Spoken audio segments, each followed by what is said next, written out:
I'm going to show you how to construct biodigester using blocks.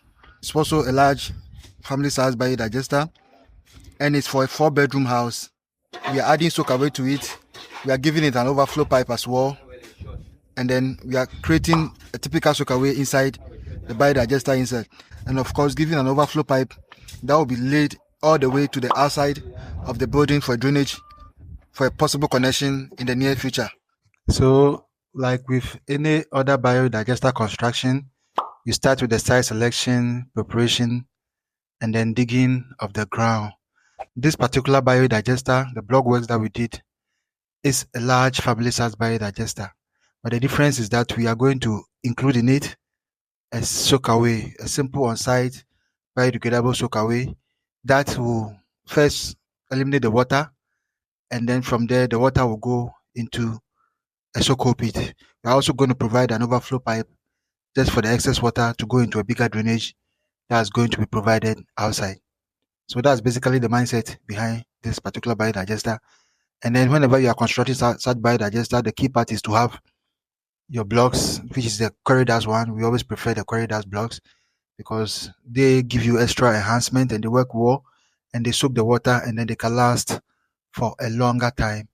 You are also required to make sure that the soakaway that you are doing, it's not supposed to be a big soakaway. It's just supposed to give you the leverage that you need when there's an overflow pipe that's going out. Because if you are supposed to get the overflow pipe going out, you are not going to meet the groundworks in terms of the level that you might need to have it be at a situation or at a place whereby the water will not return into the biodigester bed. You always want to safeguard the biodigester bed from any water returning back to it. And that's exactly what you are looking for when you construct a small soakaway. That's a traditional small soakaway for such a large biodigester. The screening also has to be done with the slope and the gradient leading to that particular soakaway, and then you know that you are good to go. We are doing separate soakaway, and at the same time we are doing overflow. Yeah. In case if the soakaway is not soaking, then the water will pass through the overflow pipe. Exactly. The gutter. Typically, with biodigester construction, as the understanding is there, we have the precast slabs that we use. We also have the blocks that are used in the construction process. Usually, when you are using blocks, you need somebody with a bit of expertise in terms of the block laying, because naturally you want the blocks to have the right layers, the right adjustments, and everything that comes with making a biodigester look good when it's constructed with a block.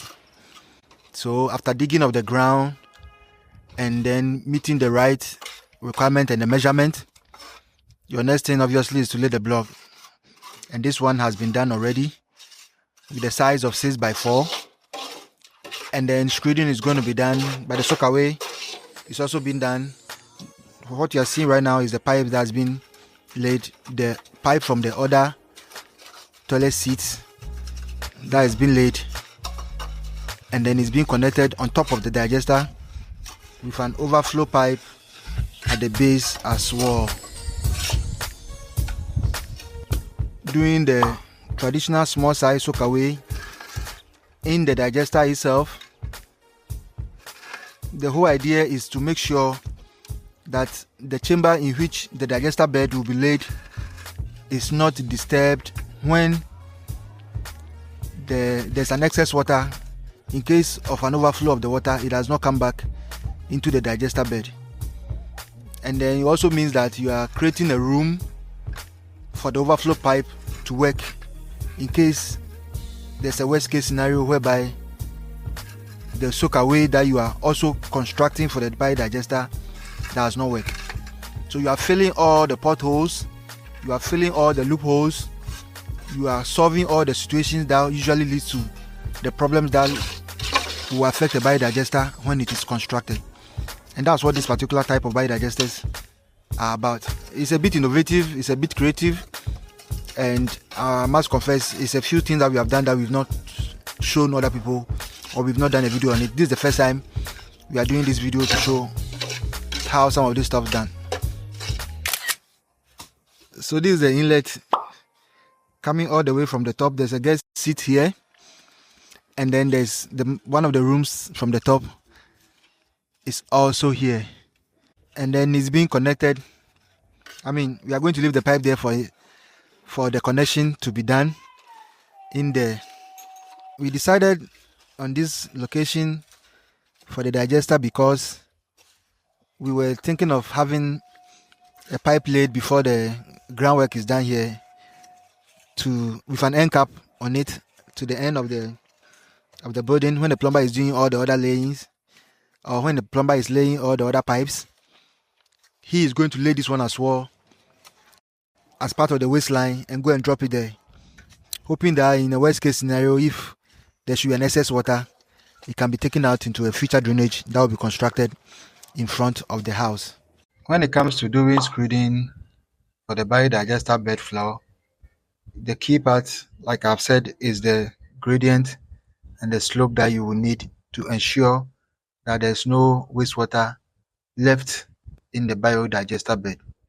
That's very, very key in this situation, because any water retaining in the digester will simply going to make sure or render the biodigester ineffective, and it's going to give you problems. It's going to lead to early maintenance, and then it's going to get a quick call back from the homeowner about the digestion not happening in the biodigester. So you want to do screeding based on the slope available. The bedding is being prepared. Bed preparation for laying of the biodigester bed. After the screeding, you know what to do. Put your blocks, or especially precast slabs, on top of the slope that you have created for the wastewater to go into the soak hole pit. After putting the porous on the prepared digester bed, the next thing is to do the fiber net. The fiber net is the best option when it comes to some of the materials that you use for your biodigester, because it lasts longer than the mosquito nets that we were using when we started this biodigester construction. Before the fiber, the treated coconut fiber itself is laid on it. The treated fiber net is being laid on the digester bed. This is where the action actually happens and the biodegradation takes place. There are other options like POP, sawdust, and hay or green grass that other people also use, but typically your best bet is always to get a coconut treated fiber, treated coconut husk. That will help with the decomposition, and then usually when you do this, you don't necessarily need to add any bioenzymes to it. Like I always say, the bioenzyme is where there's a problem and then you are trying to sort it out artificially. After the digester bed has been laid, the top slab is being put on it. The top slab must always be cast ahead and then left to dry, probably overnight, a day or two, depending on where it's been done and the type of soil you are using for the slab making. Usually there's a wire mesh that's used. There's also a 3/8 copper rods or iron rods that are also added to it to give it that necessary strength. The top slab is being put on it, but there's a clean out on it. What the clean out does is to allow the homeowner to have a routine inspection done anytime he needs to. I mean, it might not be necessary, but occasionally this is necessary, because then you don't want anybody to be opening the biodigester, which must be airtight all the time. The final top slab, and then it's going to be sealed airtight. There's also the issue of vent pipes on biodigesters, which I've done a lot of videos on. Like I've always said, biodigesters work in an oxygen-free environment, and therefore you do not need a vent pipe to make it work. The vent pipe must be on the building, and that's where your vent pipe must be. Vent pipe must be on the building, must be part of the toilet solution in the house, and then the digester must be sealed airtight because of the anaerobic digestion process that it uses. So the soak hole pit is being attached to the digester. It's an additional soak hole pit apart from the soakaway, traditional soakaway in the digester itself. And then there's an overflow pipe. So this digester has got three things: a soak hole pit, a soakaway and an overflow pipe leading all the way. You just have to make sure that after filling it with stones or broken blocks, you cover it with black polythene. The whole mindset and idea is that this will prevent rainwater from seeping directly into the soak pit and then making it difficult for you to work well. The rubber carpet can also be used, and then you can cover it with the topsoil. When the final groundwork is being done, it will also go on top of it to make sure that it's secure and safe underneath the earth surface.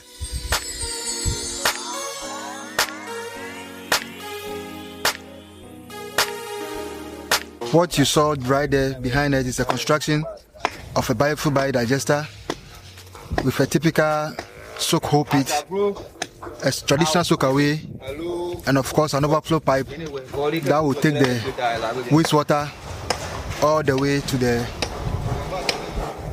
drainage system or the gutter that will be constructed in front of the house there.